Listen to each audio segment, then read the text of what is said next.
Let's give a recap of where we have the two warnings now.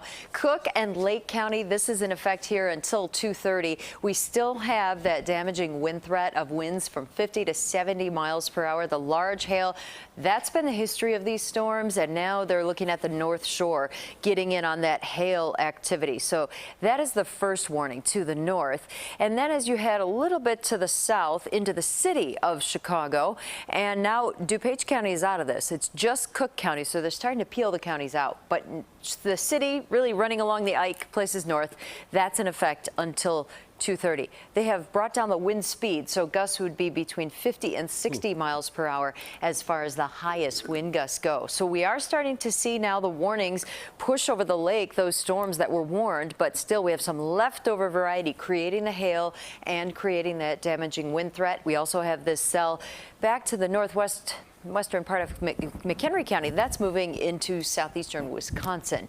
So movement now has been to the east and northeast. I just wanted to widen this out a little wider so you could see how everything is starting to push across the lake. And when we take a tighter look on radar, you can see that cluster of lightning now between about Waukegan and Chicago.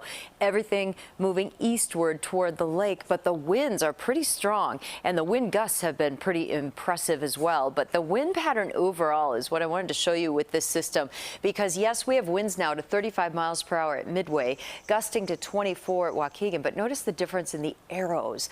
To the south, we have more of a southeasterly wind component where we have milder air south of I-80. You see those winds kind of funneling in right about here, cutting along I-88, along the Ike. That's where that frontal boundary is, where that great instability set up.